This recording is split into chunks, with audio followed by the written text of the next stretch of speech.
নমস্কাৰ সকলোকে গায়ত্ৰী কিটচেনলৈ স্বাগতম জনাইছোঁ। আজি এটা নতুন ৰেচিপি আপোনালোকৰ মাজলৈ লৈ আহিছোঁ, বাঁহগাজৰ ভাজি। সাধাৰণতে বাঁহগাজৰ পৰা আমি খৰিচা বনাই খাওঁ বা খৰিচাৰে বিভিন্ন ব্যঞ্জন বনাব পাৰি। কিন্তু বাঁহগাজেৰেনো কেনেদৰে ভাজি বনাই খাব পাৰি সেই বিষয়ে আমি আপোনালোকৰ আগত শ্বেয়াৰ কৰিছোঁ। যদি ভিডিঅ'টো চাই ভাল পায় তেতিয়াহ'লে লাইক কমেণ্ট কৰিব, শ্বেয়াৰ কৰিব আৰু চেনেলটো ছাবস্ক্ৰাইব কৰি দিব যাতে নতুন নতুন ৰেচিপিবিলাক আপোনালোকে পাই থাকে। গতিকে আহকচোন আমি ৰেচিপিটোৰ মাজলৈ যাওঁ। প্ৰথমতে আমি বাঁহগাজখিনি ধুই ভালদৰে সৰু সৰুকৈ কাটি লৈছোঁ।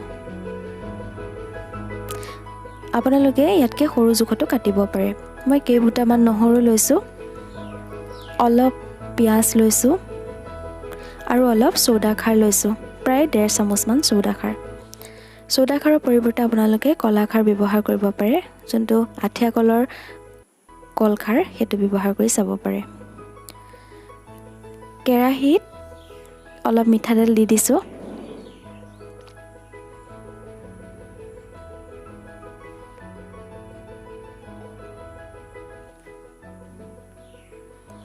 এতিয়া তেলখিনি ভালদৰে গৰম হ'বলৈ দিব।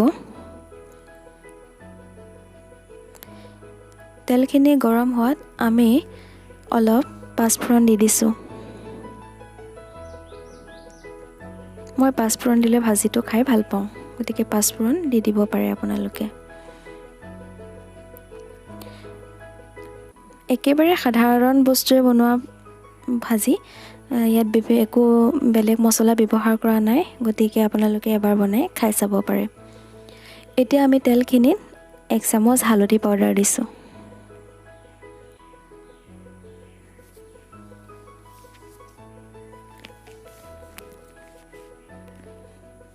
এনেদৰে হেতাৰে লৰাই দিব।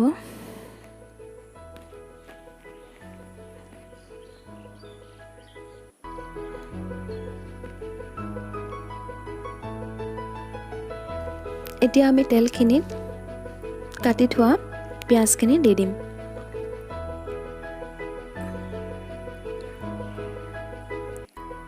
এনেদৰে পিঁয়াজখিনি দি অলপ লৰাই দিব। আমি কম জুইত ৰাখি পেলাই ভাজিছোঁ, গতিকে আপোনালোকে মিডিয়াম ফ্লেমতকৈ অলপ কমত ৰাখি পেলাই ভাজিটো বনাব পাৰে।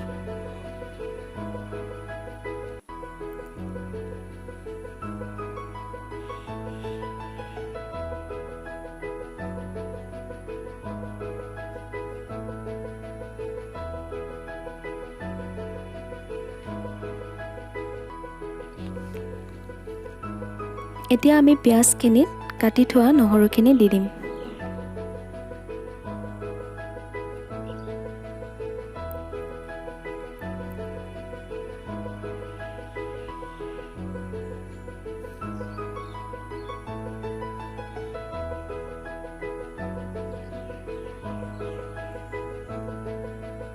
এনেদৰে অলপ সময় ভজাৰ পাছত আমি কাটি থোৱা বাঁহগাজখিনি তেলত দি দিম। এতিয়া আমি বাঁহগাজখিনি তেলত দি দিছোঁ।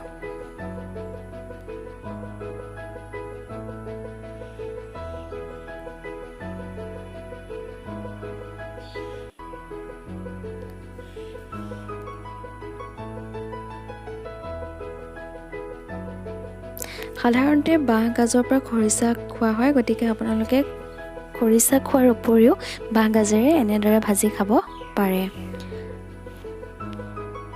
বাঁহগাজত যথেষ্ট পৰিমাণে পটাছিয়াম থাকে, ই ৰক্তচাপ কমোৱাটো সহায় কৰে।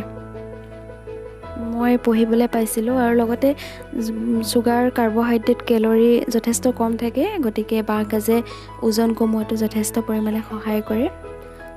লগতে ভোক লগা বা হজম ক্ৰিয়াটো বাঁহগাজে সহায় কৰে। গতিকে বাঁহগাজ শৰীৰৰ বাবে যথেষ্ট উপকাৰী। আপোনালোকে এনেদৰে বনাই খাই চাব পাৰে। এনেদৰে আমি অলপ সময় ভাজি ৰাখিম।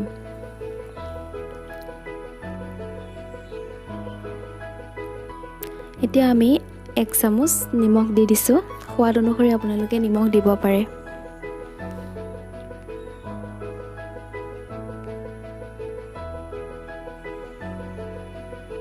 আপোনালোকে চাগে ভাবিছে বাঁহগাজৰ ভাজি তিতা হ'ব, কিন্তু ভিডিঅ'টো সম্পূৰ্ণকৈ চাব, একেবাৰে তিতা নহয়, খাবলৈ যথেষ্ট সোৱাদ হয়।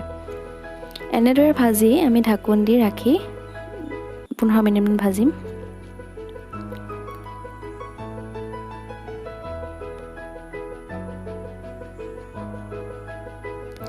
প্ৰায় আধা সিজা হোৱা গম পালে আপোনালোকে এনেদৰে কম জুইত ৰাখি খাৰখিনি দি দিব। মই এই চ'দা খাৰখিনি দি দিছোঁ, যিহেতু মোৰ কল খাৰ নাই, কল খাৰ দিলে ভাজিকণ বেছি সোৱাদযুক্ত হয়। মই চ'দা খাৰ 1.5 চামুচ ব্যৱহাৰ কৰিছোঁ। আপোনালোকে অলপ টেষ্ট কৰি চাব পাৰে, যদি তিতিকি হয় তেতিয়া খাৰ আৰু অকণ দি দিব। তিতিকি ভাৱটো নাইকিয়া যেতিয়া হ'ব তেতিয়া গম পাব খাৰৰ পৰিমাণটো ঠিক হৈছে, সঠিক হৈছে। গতিকে আপোনালোকে এনেকৈ আঠিয়া কলৰ কলডিলেৰে খাৰ বনাই দিব পাৰে, তেতিয়া ভাজিটো বেছি সোৱাদ হয়। এনেদৰে খাৰ দি আমি প্ৰায় 15 মিনিটমান সময় ভাজি ৰাখিম।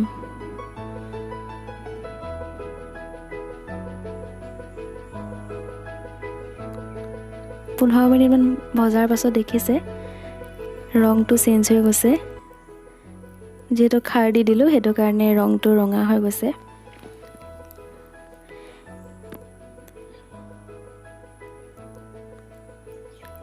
এনেদৰে আপোনালোকে শুকানকৈ ভাজি ৰাখিব। প্ৰায় বাঁহগাজখিনি সিজিছে, আমাৰ প্ৰায় বাঁহগাজৰ ভাজিখিনি ৰেডি হৈ গৈছে। গতিকে আপোনালোকে এনেদৰে বনাই খাব। শেষত দেখিলে আমাৰ ভাজিখন কেনেকুৱা হ'ল। দেখাত আলু ভাজিৰ নিচিনা লাগিছে, কিন্তু আলু ভাজি নহয়, এয়া সম্পূৰ্ণ বাঁহগাজৰ ভাজি। গতিকে দেখিবলৈ বিৰাট সুন্দৰ হৈছে আৰু খাবলৈ যথেষ্ট সোৱাদ হয়। আপোনালোকে নিশ্চয় বনাব বুলি আশা কৰিলোঁ। যদি ভিডিঅ'টো ভাল পালে লাইক শ্বেয়াৰ কৰিব, ছাবস্ক্ৰাইব কৰি দিব। সম্পূৰ্ণকৈ চোৱাৰ বাবে ধন্যবাদ।